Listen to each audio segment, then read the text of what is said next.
श्री गोवर्धन नाथ की जय हो। श्री गोकुलनाथ जी विरचित श्री हरिराय जी महाप्रभु जी प्रणीत 252 वैष्णवन की वार्ता में 38 वो वार्ता क्रमांक जो एक ब्राह्मणी उज्जैन के पास रहती जो अधूरो હતો। कल यहाँ तक आयो હતો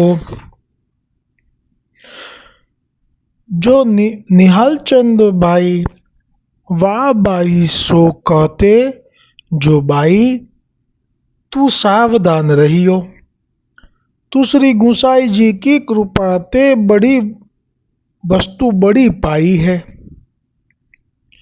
तासो श्री ठाकुर जी की सेवा सावधानी सो करियो। यह उपदेश वाह बाई सो નિહાલચંદ ભાઈ કરત રહતે એટલે કે આવું કાયમ વચ્ચે વચ્ચે જ્યારે જ્યારે મળે ત્યારે આવું ખાસ ટોકતા કહેતા રહેતા। सो वह बाई निहालचंद भाई की बात शिक्षा करी मानती। सो वह बाई श्री ठाकुर जी की सेवा रुचि सो करती। पाछे एक दिन वह बाई की चर्चा निहालचंद भाई आगे कृष्ण भट्ट करे। तब निहालचंद ने कृष्ण भट्ट से कहो, जो भट्ट जी या बाई ने वस्तु बड़ी पाई है और पात्र तो ओछो है। आज पहली वखत अहींया जो आ प्रसंग में खुलासो थयो, गई काल सुधी तो समझायु नहीं, पण हवे आपना हृदय में जे भाव छे કે સાવધાન રહેજે એવું કેમ કહેતા હતા એનો આ પહેલો અહીંયા ઘટસ્ફોટ કર્યો કે ભટ્ટજીને એટલે કૃષ્ણ ભટ્ટજીને કહ્યું કે યા બાઈને વસ્તુ બળી પાઈ હે। આમાં વસ્તુ બળી પાઈ હે એનો અર્થ આપણે જો આપણી રીતે જ હવે તો ભાવથી એનું અનુસંધાન કરીએ તો એવું થાય, હું કરી રહ્યો છું મારા તરફથી, તમે તમારી રીતે કરી શકો કે જે શ્રીનાથજી ગોવર્ધનનાથજીનું પ્રસાદી વસ્ત્ર જે ધરેલું છે શ્રી ગુસાઈજીએ, એટલે માનો કે સાક્ષાત શ્રી ગુસાઈજીએ ગોવર્ધનનાથજીને જ પધરાવી દીધા છે આ બાઈને, એક આ ભાવ થાય। અને ક્યાં તો બીજો એવો ભાવ થાય કે જે વસ્ત્રની સેવા બધે પધરાવે છે એવી રીતે જ પધરાઈ છે, પણ આ બાઈ જે છે એમાં ક્યાંક કોઈ જગ્યાએ કચાશ છે। એ કચાશને નિહાલચંદ વૈષ્ણવે જોઈ લીધી છે, એટલે એવું કહ્યું કે વસ્તુ બડી પાઈ હે ઓર પાત્ર તો ઓછો હે। હવે આગળ આવશે ખુલાસો એનો કે શું કારણ હતું આવું આપનું કહેવાનું। તાસો ઠહરાય તબ જાણીએ યા પ્રકાર કૃષ્ણ ભટ્ટ સો निहालचंद भाई ने कहो। सो या प्रकार निहालचंद भाई कबहू कबहू कृष्ण भट्ट सो कहत रहते, तब कृष्ण भट्ट सुनी के चुप करी रहते। ऐसे करत केतेक दिन बीते। सो एक समय एक शाक्त गाम की सहगनी ले भूमि भरण आयो। आ जे शब्दों ने आ वाक्य है एनो अर्थ एवो थाय कि ते वखते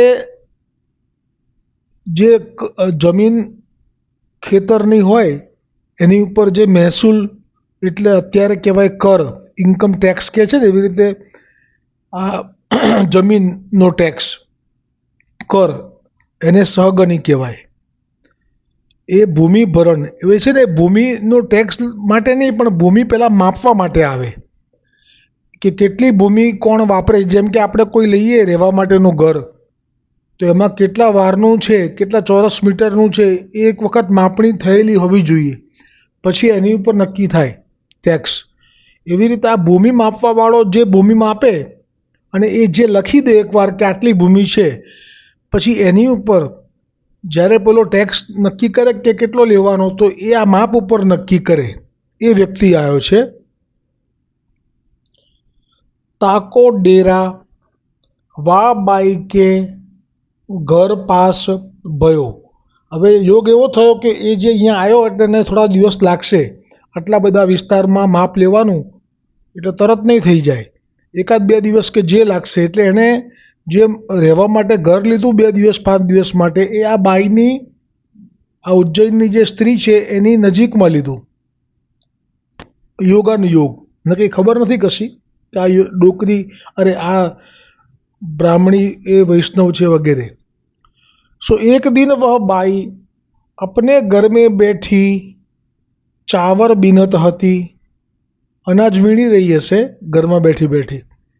तब वह शाक्त ने देखी, जो यह शाक्त आई के वह बाई से पूछो, जो बाई तू ऐसे सुंदर चावर कौन के काजे या बांधती बीनती है।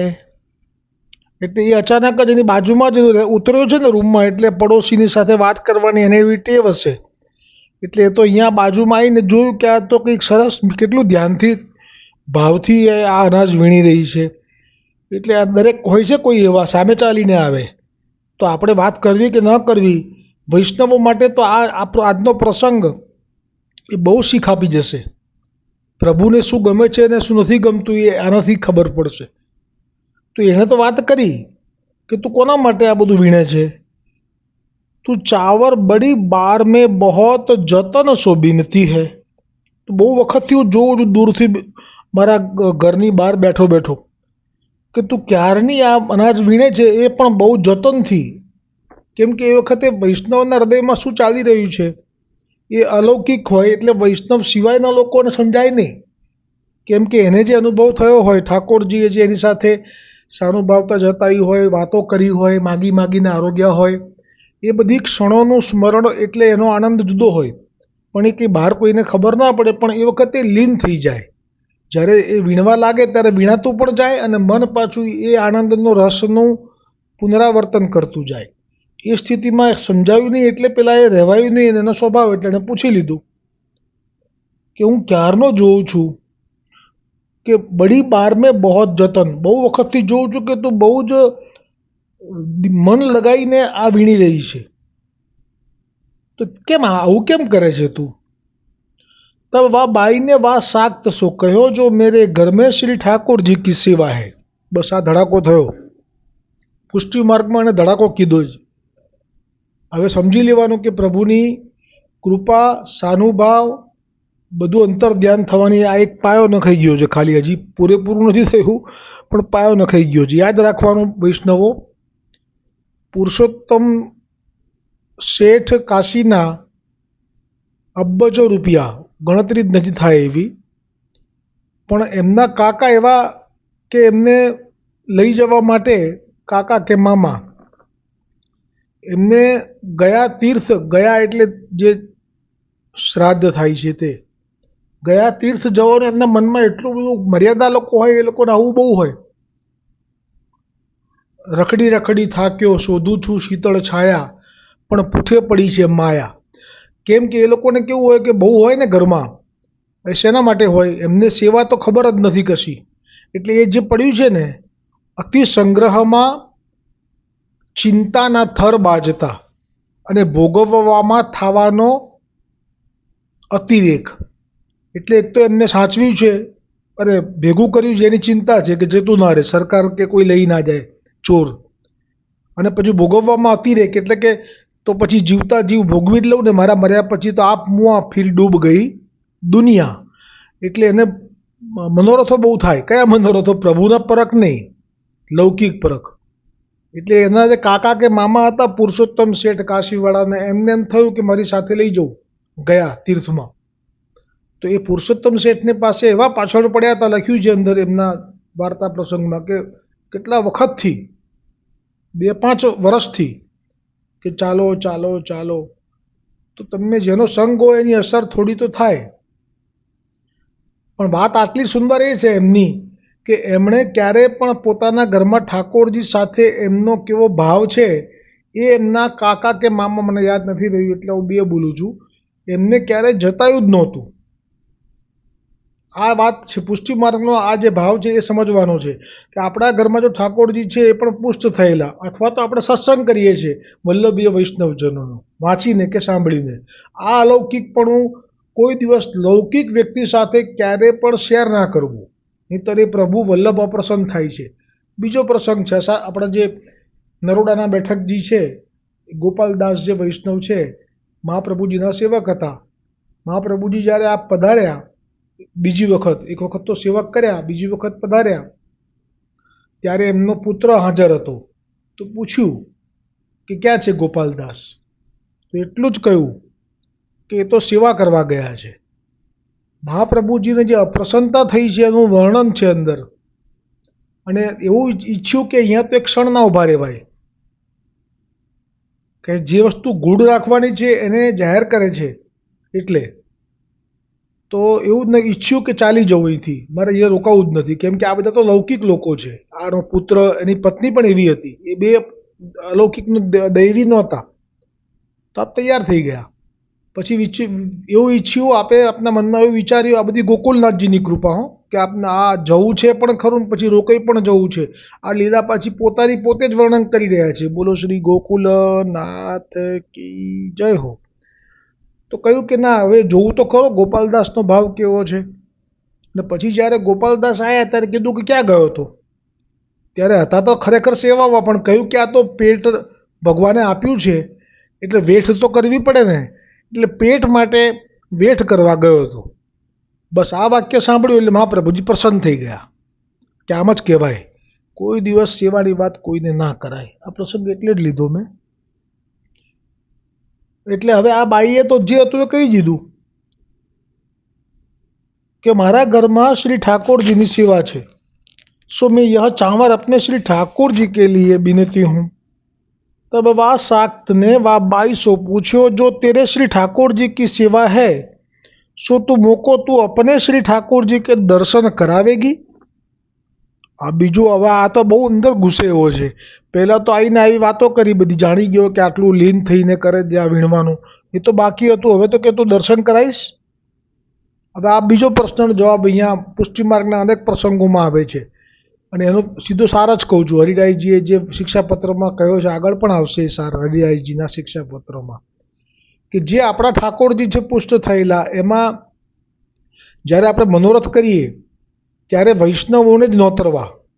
જે વૈષ્ણવો છે એ જ અધિકારી છે ઠાકોરજીના દર્શનના. પણ કોઈ અવૈષ્ણવ આવી જાય છે તો એ વખતે ચાલે, ભલે આવતા એમાં કંઈ એમને મળવાનું પણ નથી, કે એમને કોઈ ત્યાં સુધી એમનું મન ચોંટવાનું પણ નથી, કેમ કે એમને તો અલૌકિકમાં હજી સુખમાં બહુ બધું લૌકિકનું એમને ભોગવવાનું મનોરથો કરીને જીવે છે એ લોકો. એટલે એમને ઠાકોરજી એવી રીતે દર્શન પણ નહીં આપે. પણ આપણે એકલા હોઈએ અને કોઈ અવૈષ્ણવ આવે ને એમને દર્શન કરવા હોય તો બી ના કરાવાય. સામેથી તો ના જ કહેવાય, પણ એ તમને કહે પણ નહીં સામેથી, કેમ કે એને મન જ નથી એમાં. એને તો લૌકિકમાં હજી બહુ બધા મનોરથો છે. તબ બાઈ ને સમય ભય વા સાક્ત કો અપને શ્રી ઠાકોરજી કે દર્શન કરવાય. એ વખતે જે ભોગ આવ્યો હશે એ સરાયો અને પછી દર્શન કરાયા. પાછે વહ સાક્ત દર્શન કરી ભૂમિમાં પણ ગયો. હવે આજે હતો મર્યાદા માર્ગીય હશે કે ભલે કોઈ હશે, પ્રવાહી હશે, પણ હવે ઠાકોરજીના દર્શન કર્યા એટલે એના અંદર સંસ્કારમાં એટલું તો આવ્યું કે આ તો ભગવાન હતા. હવે આ ભગવાનને મેં દર્શન કર્યા તો પછી આ બાઈ તો ભગવાનની ભક્તિ કરે છે, તો લાઈને એમાં હું પણ થોડો લાભ લઈ લઉં. આજે મંદિરમાં જાય ને તો ત્યાં આ ભાવ ચાલે.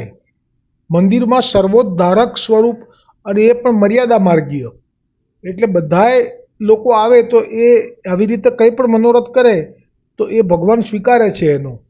પણ પુષ્ટિ પુરુષોત્તમ એ ફક્ત ને ફક્ત જેમને માથે પધરાયા છે શ્રી વલ્લભ શ્રી વિઠ્ઠલ શ્રી વલ્લભકુલ પરિવારે, એને વશ છે.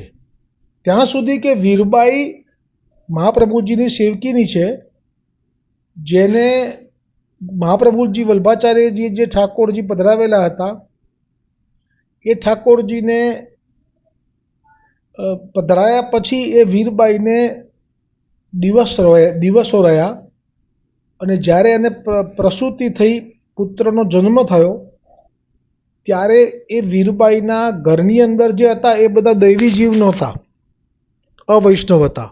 એ લોકોને નામ પમાડ્યું હતું મહાપ્રભુજીએ, કેમ કે નામ તો આપ પૂર્ણ પુરુષોત્તમ શ્રી મુખથી પ્રગટ થયા છો એટલે આપનું મળવું નિષ્ફળ ના જાય, એટલે નામ પમાડીને એમને ઉદ્ધાર કરી દીધો ભવસાગરથી. પણ પુષ્ટિ પુરુષોત્તમ લીલા સંબંધી નહોતા, એટલે એમને જ્યારે આવી રીતે પ્રાગટ્ય થયું, એમના ઘરમાં પુત્રનો જન્મ થયો વીરબાઈને ત્યાં, તો તે વખતે કોઈને પણ ઠાકોરજીનો જે ઘરમાં સેવા છે આટલા વખતથી વીરબાઈ કરે છે, મંગળાથી લઈ અને શયન સુધી જોયેલી છે બધાએ, પણ ચિત્ત નથી પરોવાયેલું.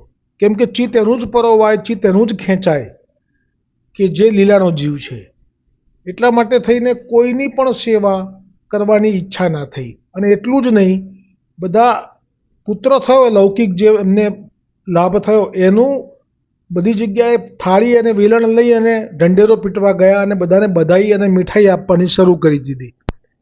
અને ત્યાં વીરબાઈની સ્થિતિ એવી થઈ ગઈ, ઘરમાં કોઈ નહીં. હવે એમને એ પડી છે કેવી રીતે, તો કહેવાય કે નર્કમાં. કેમ કે જ્યારે સુવાવડ થાય પછી કેવું હોય બધું. હવે એને ઠાકોરજીમાં ચિત્ત છે, ઠાકોરજીનું એની રાહ જુએ છે. અને વીરબાઈએ પછી કહ્યું કે આ મારો પુત્ર એ પાપનું ફળ લાગે છે મને, કે એવા સમયે આવ્યો કે અત્યારે કોઈ સેવા માટે નથી આવતું. બધો દોષ પુત્ર ઉપર કાઢ્યો અને પછી રડવા લાગી, આક્રંદ કરવા લાગી, મારા ઠાકોરજીને જગાડ્યા નથી, મારા ઠાકોરજી ભૂખ્યા રહેશે, મારા ઠાકોરજીની સેવા નહીં થાય. અને પછી ઠાકોરજીએ જે લીલા કરી એ તો 84 વૈષ્ણવમાં આવે જ છે કે તું છાણથી અને આટલી બધી વખત સ્નાન કર અને કંતાન લપેટી અને તું જ સેવા કર અને પછી અપરસ કાઢજે. એ વાત જવા દો, પણ વાત આ છે કે અવૈષ્ણવથી આવો ભાવ થયો કે આના બદલામાં મને કંઈ મળશે, એટલે એણે એ ભગવાનના દર્શન કર્યા પછી ભાવ એણે એવો બદલી કાઢ્યો કે વહ શાક્ત દર્શન કરી ભૂમિ નાપન ગયો, તહ કિતનીક ભૂમિ વા બાયકી હતી, જો ખેત કે રખવારે ને કહી. એટલે જ્યાં ખેતરનો રખવાડો જેને જવાબદારી સોંપી હતી આ બાઈએ, એ ત્યાં ઊભો તો એણે કહ્યું કે આ તો પેલી જે સેવા કરે છે ને એ બાઈની છે, ઠાકોરજી છે ને વૈષ્ણવ છે ને એ છે. સાહિબ ये वाह बाइकी है, यह भूमि वाह बाइकी है, એવું કહી દઉં. વા શાક્ત ને દોરી કે કછું થોરી ભરી. હવે એ શાક્તને જે દર્શન થયા ભગવાનના, એટલે એમ થયું કે હું બી આવાથી પુણ્ય મેળવી લઉં અને આ ભગતને લાભ કરાવી દઉં. એટલે એણે જે માપ હતું એ ઓછું માપ્યું, કેમ કે તો એને કર ઓછો ભરવો પડે. તબ વહ શાક્ત ભૂમિ નાપને આયો, तब वा शाक्त ने वा बाई सो कहो, जो बाई मैं तेरी भूमि जानी के इतनो तो को एहसान કર્યો. હવે આ બે વાત સમજવાની છે કે જ્યારે એમ કહ્યું કે મારા ઘરે ઠાકોરજીની સેવા છે એમના માટે હું આ વીણું છું, એ સાધારણ અપરાધમાં ગણ્યું પ્રભુએ. પછી એણે દર્શન કરવાની ઈચ્છા કરી તો કરાયા, તો એમાંય બહુ કંઈ ઠાકોરજીને વાંધો ના હોય, કારણ કે દર્શન આપવા એ તો આપના હાથમાં છે, એનો વાંધો નહોતો. પછી આણે ખેતર ઉપર ગયો અને પેલા ખેતરનો જે મજૂર હતો આ બ્રાહ્મણીનો, એણે જ કહ્યું કે સાહેબ આ તો તમે જેના ઘરે હમણાં બેઠા હતા વાતો કરતા હતા ને આ એમનું જ ખેતર છે.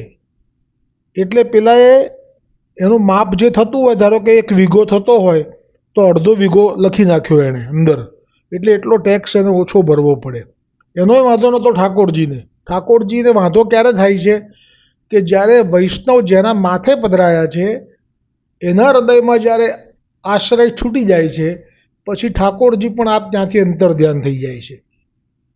એટલે બાકી રહી ગયું તો આવા આણે ખરેખર પુણ્યનો લાભ લેવો હોય તો ભલે કહેવું જોઈએ, ભલે લખવું જોઈએ કે અડધો વીઘો છે, પણ એ એણે જતાવવાની જરૂર નથી. પણ આ લોકોને એવું પણ બહુ હોય છે કે અમારું નામ થાય, અમારું નામ ના થાય તો પછી એનો અર્થ જ નહીં ને. એટલે એણે નામ પોતાનું વટ પાડવા માટે આવીને કહી દીધું કે બાઈ મેં તેરી ભૂમિ જાની કે એટલે જાણી જોઈને ઈતનો તોકો એહસાન કર્યો હું, એટલે કે જાણી જોઈને ઓછી માપવાનું માપ લખ્યું છે, તારા માથે આ વખતે અડધો ટેક્સ આવશે, આ બધું મેં એહસાન તારી ઉપર કર્યું છે.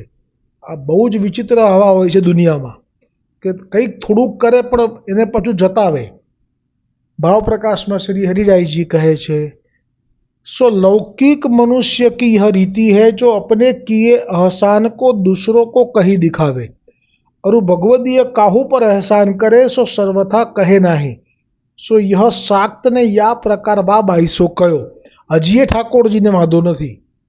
આ તો એણે કહ્યું ને, ઠાકોરજીને ચિંતા અને ઠાકોરજીને અસર કોની થાય છે? આ જેના માથે પધરાયા છે એ વૈષ્ણવની હૃદયમાં શું સ્થિતિ છે, બસ એનાથી જ આપ ચાલ્યા કરે છે. બાકી આપને છે ને પ્રસંગ, પેલી સૂત કાંતિ, અને એ જે સૂત કાંતિ એની પાસે દ્રવ્યનો એટલો સંકોચ કે એની પાસે રૂ લોકો આપી જાય, રૂની આખીને આખી પૂણીઓ મોટી મોટી આપી જાય અને એ એને કાંતવાનું કામ કરે. હવે એમાં તો કેટલું મળે. અને ઠાકોરજી પાછા માથે પધરાયેલા, કેમ કે જ્યાં તો સેવા લેવી હોય ત્યાં પ્રભુ આવી જાય, પછી એ દ્રવ્ય નથી જોતા. તો પ્રભુને એ બાઈની સેવા એટલી પ્રિય હતી કે એ જ્યારે સૂત કાંતતી હોય તો એ રૂની પૂણીમાં આવીને બિરાજી જાય, પ્રગટ થઈને. અંદરના સર્વોદ્ધારકમાંથી ભક્તોદ્ધારક સ્વરૂપે પ્રગટ થઈ વ્રજના રસો વૈસહ એ રૂની પૂણી વચ્ચે આવીને બેસી જાય. અને એ રૂની પૂણી પોતાના હાથે પેલીને જે લેવાની થાય કાંતવા માટે લે, પછી બીજી તો પૂણી જોઈએ ને, એકવાર કંતાઈ જાય, તાર તૈયાર થઈ જાય સૂતરનો, પછી બીજી પૂણી લેવા હાથ લાંબો કરે ને તો ઠાકોરજી આપના શ્રી હસ્તથી એ પૂણી ધરે અને આ હાથમાં લે. આવી કૃપા. હવે એને ઠાકોરજીને કંઈ દ્રવ્ય કે કંઈ ભોગ કે એમાં શું ધરે છે કશું આવ્યું જ નહીં ક્યાંય, વર્ણન જ નથી. એ વશ છે બસ. એને ગમે છે આ વૈષ્ણવ સ્ત્રી, એનો પ્રેમ, એનો વાલ. હવે યોગ કેવો સરસ થયો, પ્રભુનો પ્રેમ પારખવાનો. જેમના માથે પધરાયા છે આ એમના જ છે, કોઈના નથી, એવું સિદ્ધ થયું. જેમ પદ્મનાભદાસજીને ત્યાં મથુરેશજીએ જે છોલા આરોગ્યા 4 દિવસ અને બધું મોકલ્યું સીધું વલ્લભના બહુજી મહારાજે, અને જે લીલા થઈ એમાં પૂછ્યું કે તમને ત્યાં જવું હોય તો ત્યાં પધારો. તો કે ના ના, મને તો તારા હાથનું તું જે ધરે છે એમાં બહુ આનંદ છે, મારે ક્યાંય નથી જવું વલ્લભના ઘરમાં. આ શબ્દો, આ જ પ્રસંગ એવો અહીંયા. આ રૂણી પૂણીવાળી જે વૈષ્ણવ છે સ્ત્રી, એને ત્યાં વલ્લભકુલ બાલકને આ સ્વરૂપ ગમી ગયું અને ખેલવા માટે માગી લીધું. હવે વલ્લભકુલ બાલક માગે એટલે એ ના પાડી ના શકી, આપી દીધા. પણ એનો જીવ કેમ ચાલે? તો હૃદયમાં તો તાપ વિરહ હશે, પણ ઠાકોરજીથી પણ ના રહેવાયું. તો વલ્લભકુલ બાલકને આજ્ઞા કરી દીધી કે મને ત્યાં પાછા પધરાવો. એટલે વલ્લભકુલ બાલક પછી જ્યારે ઠાકોરજી આજ્ઞા કરે પછી કેવી રીતે રાખે? અને બાળક હતા ને, ખેલવા માટે. અને બાળકનો સ્વભાવ તો એવો હોય, પણ ઠાકોરજીએ ના સહન કર્યું અને આજ્ઞા કરી કે એમને પાછા પધરાવો. તો અહીંયા તો જ્યાં સુધી સ્નેહ છે ત્યાં સુધી ઠાકોરજી છે. હવે જો આમાં પ્રશ્ન શું થયો, તબ બાઈને વા શાક્ત શો કયો. જો પુત્ર કહી દીધો એને. હજી તો હમણાં બાજુમાં ઉતર્યો છે, કોઈક અલગ જ પ્રવાહી સૃષ્ટિ છે, એનો જીવ છે. ભલે ને ગમે તેવો અમલદાર હોય કે બહુ મોટો કોઈ સત્તાધારી હોય, એના સાથે વૈષ્ણવને શું લેવા દેવા? તે મોકો જીવાઈ, આ શબ્દો વાપર્યો છે આખા આ વાર્તામાં.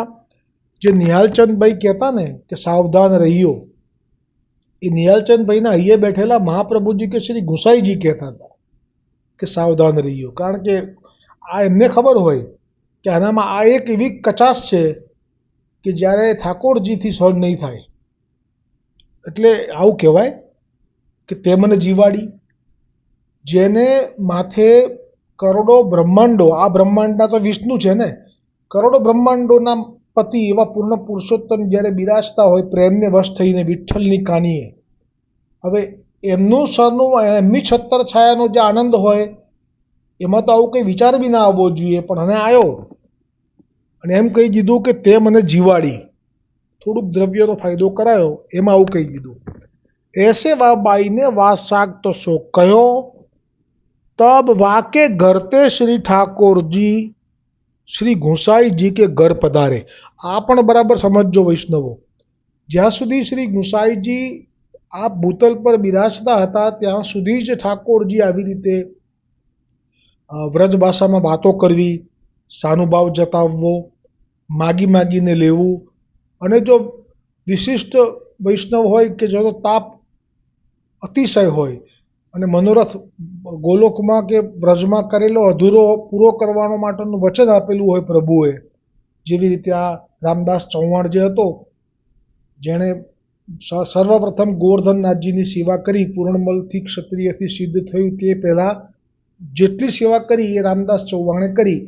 તો એમાં મૂળ તો ગોલોકમાં એમનો જે મનોરથ હતો કે આ બધાને સેવા મળે છે સખડિયારો ગાવાની, એની સેવામાં એ હતી નહીં. ત્યાં અધિકાર પ્રમાણેની સેવા હોય એટલે એ સેવા એના ભાગ્યમાં હતી નહીં.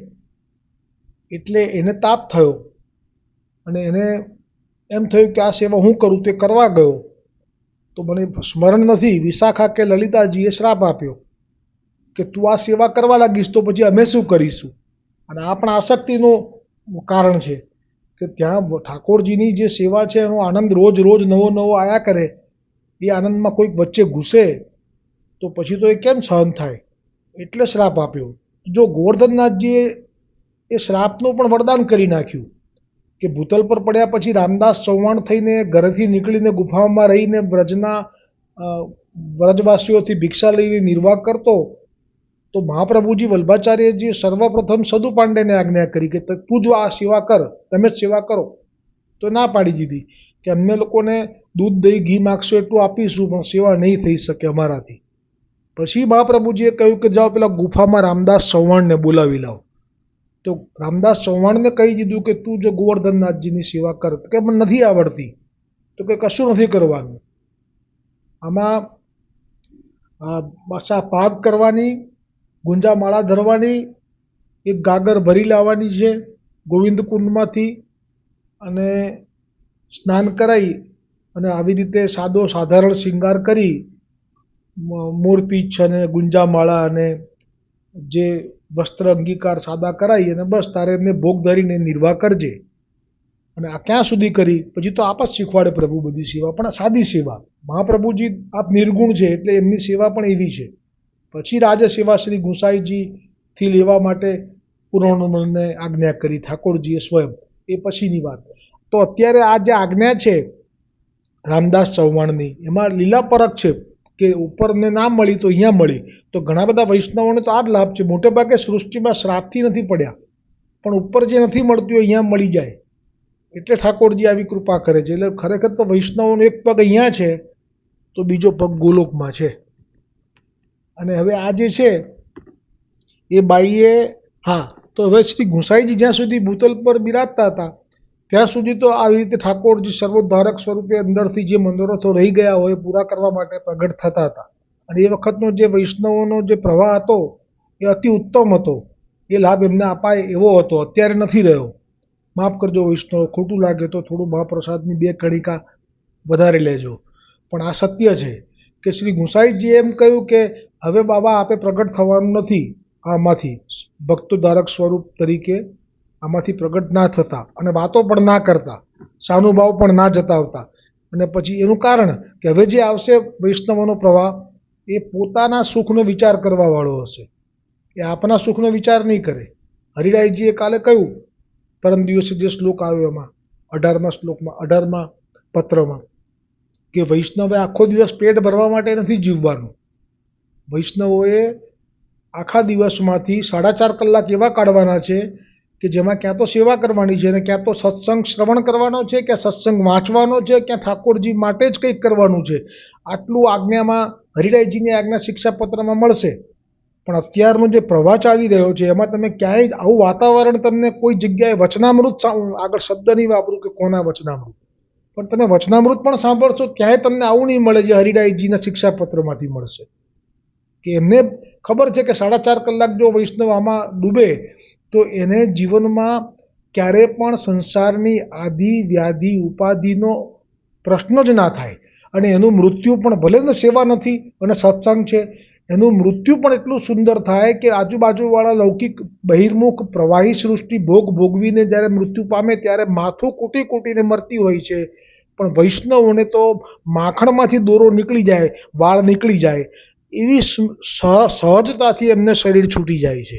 એટલે હરિરાયજી કહે છે આવું કોઈ તમને કહેવા નહીં આવે, એમ જ કહેશે કે હજી વધારે કમાવો, ખૂબ કમાઓ, ધંધો કરવો છે હજી કરો, હજી તમારે વધારે મોટું એક્સપાન્ડ કરવું છે હજી કરો, આવું તમને કહેવામાં અત્યારે મળશે. પણ કોઈ તમને હરિરાયજીની જેમ એમ કહેવા નહીં આવે કે તમે ભલે સમય થઈ ગયો છે, માર્ગની સ્થિતિ પૂરી થઈ ગઈ છે, પણ તમારે જો છતાંય આવું સુંદર જીવન જીવવું હોય કે આદિ વ્યાધિ ઉપાધિ પણ ના નડે અને અંત સમયે સહજતાથી લીલા પ્રાપ્તિ થઈ જાય, તો એના માટે બે જ ઓપ્શન છે. એક છે સેવા, એ દુર્લભ છે, જેને છે એમને ભલે, પણ નથી એમના માટે સત્સંગ છે. બીજો કોઈ ઓપ્શન નથી. સત્સંગ વિશે એક મારાથી ચૂકાઈ ગયું છે ગઈકાલનું, એ તો અત્યારે 1 મિનિટ વર્ણન કરી લઉં, પછી અહીંયા આ પ્રસંગ અધૂરો રહેશે. પ્રથમ તો આ જે વિષય છે પૂરો કરી લો. શ્રી ગુંસાઈજીના લીલામાં ગયા પછી હવે આવી લીલા નથી થતી. તે વખતે જે લીલા થતી હતી એમાં એક આ લીલા પણ વિશિષ્ટપણે થતી હતી. કેવી લીલા? કે જ્યારે પણ આવી રીતે કોઈ જીવ અન્યાશ્રય કરતો ત્યારે એ ઠાકોરજી જે પુષ્ટ થઈને પધાર્યા છે શ્રી ગુંસાઈજીથી, તે ત્યાંથી અંતર ધ્યાન થઈ જતા. એટલે જે સાહિત્ય હોય તે એમને એમ પડ્યું રહે. ગાદીજીમાં જ્યાં પોઢ્યા હોય તો ત્યાં ગાદીજી એમનું શૈયાજી ખાલી હોય, અને જો ત્યાં સિંહાસન ઉપર તે અંતર ધ્યાન થાય તો સિંહાસન એમને એમ પડ્યું રહે, પણ પ્રભુ ત્યાં ના હોય. અને એ ક્યાં પ્રગટ થાય? સીધા ગોકુલમાં શ્રી ગુંસાઈજીના ઘરે, અને કે હું તો આવી ગયો, હું ત્યાં નહીં જઉં પાછો, એટલે પછી આપની સાથે બિરાજે. આ લીલા ગુંસાઈજી આપ ભૂતલ પર હતા ત્યાં સુધી થતી હતી, હવે નથી થતી. પણ ભાવ તો એનો એ જ છે કે જ્યારે ઘરે પધારેલા ઠાકોરજીના આશ્રયથી છૂટીને આવો મોટો બીજો દ્રવ્યનો કોઈ આશ્રય થઈ જાય તો પણ માનવું કે પછી ઠાકોરજીને ત્યાં નથી, એમ જ માનીને ચાલવું. બીજાનો આશ્રય કરીને ઠાકોરજીને આપણે જો દુર્લક્ષ સેવીએ છીએ અને બીજાને જ મહત્ત્વ આપવા લાગીએ છીએ તો પછી ઠાકોરજી છે કે નથી બધું સરખું કહેવાય. હવે આ જે 5મો શ્લોક છે એમાં હરિરાયજીના શિક્ષાપત્રના શ્રી ગોપેશ્વરજીના વચન હું કેટલા લઈ શકું, મારી મર્યાદા છે ને. એક સાથે 3 સાહિત્ય લેવા એમાં અન્યાય થાય બીજા સાહિત્યને, જે મૂળ સાહિત્ય છે 252ને.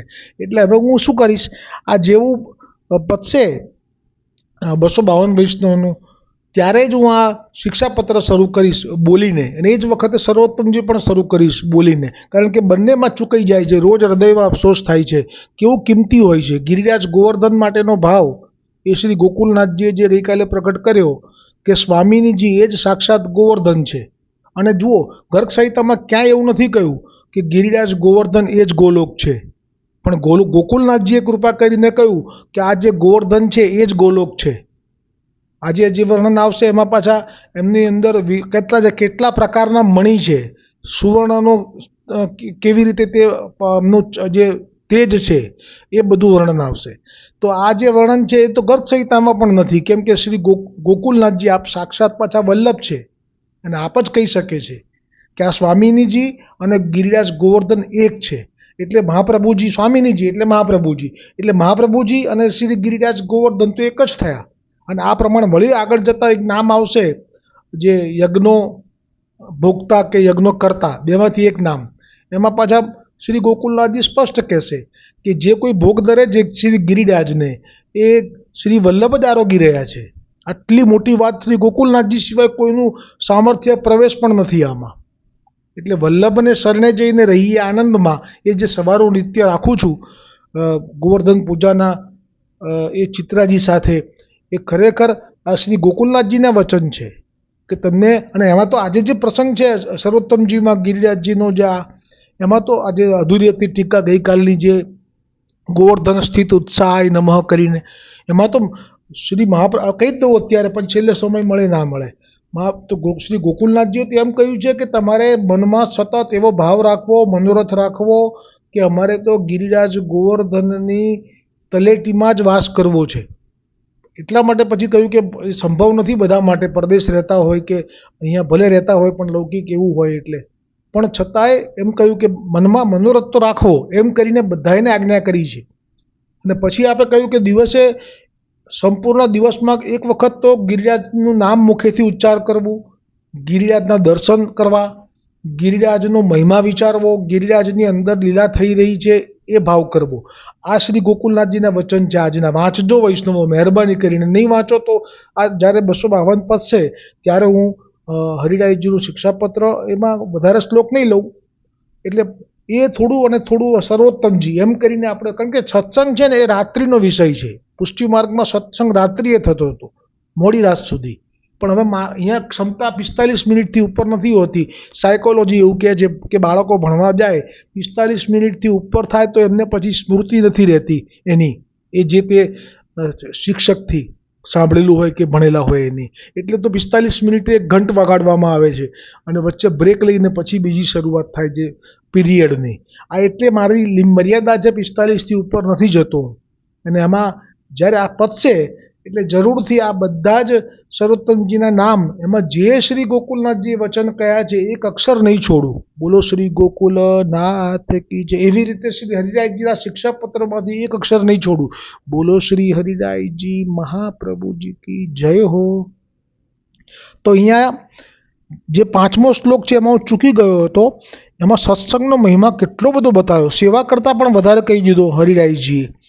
આપે કહ્યું એ મારે રહેવાનું રહી ગયું છે એટલે આજે કહું છું કે જે ભગવદ લીલા સંબંધી દૈવી સૃષ્ટિ છે તે તો શ્રી મહાપ્રભુજીની કાની દ્વારા શરણે આવી સત્સંગથી પ્રપંચને વિસ્મરે છે. એક વાક્યમાં બધું આવી ગયું. આમાં સેવા નથી કહી, સત્સંગથી પ્રપંચને વિસ્મરે છે. એટલે જેને સેવા છે એને પ્રપંચ ના જ હોય, પણ જેને સેવા નથી એને પ્રપંચ વળગે છે. એટલે સત્સંગથી એ પ્રપંચને વિસ્મરે છે. એક વખતે, હવે જો કેવી કૃપા વિચારી છે પાછી, કે બધાની સરખી પાત્રતા નથી કે પ્રપંચ તરત વિસ્મૃત થઈ જતો હશે. એટલે કહ્યું હરિરાયજીએ તો, ગોપેશ્વરજી પ્રભુએ તો ખૂબ કૃપા વિચારી છે. એક વખતમાં પ્રપંચ વિસ્મૃતિ ન થાય તો ધીમે ધીમે પ્રપંચને વિસ્મરે છે. અહર્નિશ વિચારી વિચારી પ્રભુનું સ્મરણ કરે છે. આ દૈવી સૃષ્ટિને હૃદયમાં એવું જ્ઞાન થાય છે કે આપણે તો પ્રભુના લીલાના જીવ છીએ, પ્રભુના દાસ છીએ, અજ્ઞાનથી પ્રભુને ભૂલી ગયા છીએ. આ રીતે જે પ્રસંગ આવેલો હતો, જે મારાથી સમયની મર્યાદાને કારણે નહોતો થઈ શક્યો, પણ મારા ચિત્તમાં હતો કે આ કિંમતી વચન છૂટી ગયું શ્રી ગોપેશ્વરજી પ્રભુનું, એટલે અત્યારે લીધું છે. હવે અહીંયા આજે અંતર્ધ્યાન થવાનું થયું અને ગોવર્ધનનાથજીનું જે સ્વરૂપ વસ્ત્રનું પધરાવ્યું હતું, જેને બિલકુલ સાક્ષાત ગોવર્ધનનાથજી જેવું જ સિદ્ધ કરી અને કૃષ્ણ ભટ્ટે આપ્યું, ધર્યું હતું, એ અત્યારે સિંહાસન ઉપરથી ચાલી ગયું, અંતર્ધ્યાન થઈ ગયું. અને અધૂરો રહેલો પ્રસંગ આવતીકાલે આવશે કે શું સ્થિતિ થશે હવે આ બાઈની. કીધું ને કે તે મને જીવાડી, પેલાને કીધું ને માપવાવાળાને, એટલે આવું થયું. ના, પણ હવે આપણે આજથી એવું કરીશું શિક્ષાપત્રમાં, કારણ કે અનુસંધાન જે બ્રહ્મસંબંધ મંત્રનું છે એનો પણ લાભ લેવો જ જોઈએ આપણે. એટલે પ્રયત્ન એવો જ કરીશું કે એ પણ લગભગ રોજ ના લેવાય તો કંઈ નહીં, મહિનામાં 15 દિવસ તો લેવાય. તો આજે હવે શિક્ષાપત્રનો જે શ્લોક 7મો આવ્યો છે એમાં આપણે શબ્દાર્થ જ લઈશું અને આનું વિવેચન આવતીકાલે લઈશું. એવી રીતે જ રાખીશું. તો શું છે કે ઉતાવળી પણ ના કરવી પડે અને એની ગરિમા જળવાય. તો આ 7મો શ્લોક છે એમાં હવે હરિરાયજી મહાપ્રભુજી કહી રહ્યા છે શ્રી ગોપેશ્વરજી પ્રભુને, યશોદોત્સંગ લલિતમ મુગ્ધ ભાવ સમાવૃત્તમ પ્રપંચ વૈરીણ બાગ હેતુ લૌકિક નાશમમ. બહુ જો આવા અમૃત કેમ કહું છું, એક પણ આસમાની છોડાય એવી નથી આમાંથી. હવે જુઓ શ્રી હરિરાયજી એમ કહે છે, શબ્દાર્થ કરે છે શ્રી હવે ગોપેશ્વરજી પ્રભુ કે શ્રી યશોદાજીના ખોળામાં શોભિત મુગ્ધ ભાવથી પૂર્ણ પ્રપંચ અને સંસારના વેરી. એક નામ પુષ્ટિ માર્ગમાં વૈષ્ણવોએ રોજ એક વખત તો ઉચ્ચારવાનું કે સંસારના વેરી. આપણા ઠાકોરજી સંસારના વેરી, આપણા ઠાકોરજી સંસારના વેરી. હવે હું તો કહું છું કે આખા દિવસમાં એક માળા થાય તો બહુ ઉત્તમ છે. તો તમારે જીવનમાં ક્યારે પણ ગમે તેવો ક્લેશ થશે ને તો તમને આનંદ જ આવશે, હસવું આવશે. કેમ કે આ તો મારા ઠાકોરજીનું નામ છે સંસારના વેરી. ખડખડાટ હસવું આવશે. જેને ખબર નથી ને એ ધુઆ પુઆ થઈ જાય છે. હાય હાય, મારા ઘરમાં આટલો ક્લેશ, કેમ કે એને ખબર નથી. આ ખબર પડે એના માટે તો નામ પ્રગટ કર્યું છે શ્રી ગોકુલનાથજીએ કે પ્રભુ કેવા છે, સંસારના વેરી. અને ભગવદ સેવામાં જે બાદરૂપ લૌકિક હોય એ હેતુનો નાશ કરનારા અને શ્રી કૃષ્ણ, એવા શ્રી કૃષ્ણનું હૃદયમાં સ્થાપન કરવું. એટલે આ તો શબ્દાર્થ છે, કાલે ભાવાર્થ લઈશું. ભાવ ટૂંકમાં લેવો હોય ધોળમાં તો આવો લેવાય કે માયાના